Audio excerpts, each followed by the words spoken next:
कोही व्यक्तिहरूलाई देवी देवता चढेको त हामीले देखिराखेकै कुरा हो। यस्तो किन हुन्छ त्यो म भन्न गइरहेको छु। सर्वप्रथम त कोही पनि व्यक्तिले तनावलाई सही तरिकाले अलिकति ह्यान्डल गर्न सकेन भने कसैमा यस्तो टाइपको रियाक्सन अथवा यस्तो टाइपको लक्षण हुने हो। कस्तो व्यक्तिलाई यस्तो टाइपको लक्षण आउँछ त भन्दाखेरि जस्तै अलिकति भनौँ न बाल्यकालमा धेरै यातना, धेरै अभाव, हैन, माया नपाएको स्थिति अथवा सेक्सुअल एब्युजहरू जसले बढी भोगेको छ त्यसलाई भविष्यमा तनावले गर्दा यस्ता टाइपका लक्षणहरू आउन सक्ने सम्भावना देखिन्छ।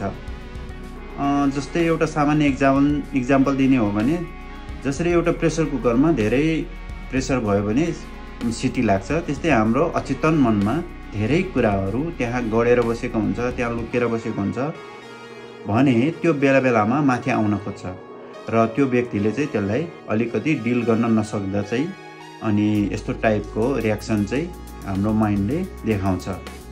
र यो चाहिँ जस्तै बारम्बार भइरहेको छ, असान्दर्भिक ठाउँहरूमा हुन्छ भने चाहिँ यो एक प्रकारको मानसिक समस्या हो।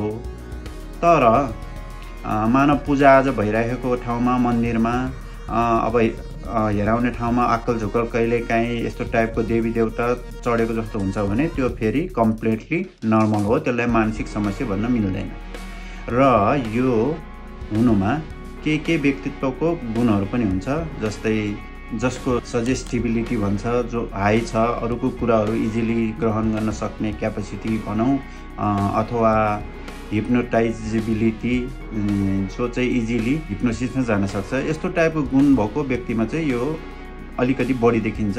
त्यही भएर जस्तै हामीले पनि देखिरहेको हुन्छौँ, एकजना कोही ढल्यो स्कुलमा, त्यसपछि अरूहरू पनि ढल्ने, कराउने, चिच्याउने, हैन, किनभने अरूको देखेपछि उसलाई पनि हुने, अथवा कसैलाई देवदेवता चढेको देख्दा अरू व्यक्तिलाई पनि हुने।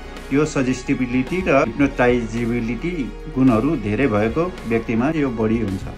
र अब यसलाई कसरी व्यवस्थापन गर्न सकिन्छ भन्ने कुरामा चाहिँ सर्वप्रथम त त्यो व्यक्तिलाई अलिकति तनावलाई चाहिँ कसरी सही तरिकाले व्यवस्थापन गर्न सकिन्छ त्यो सिकाउनु पर्यो।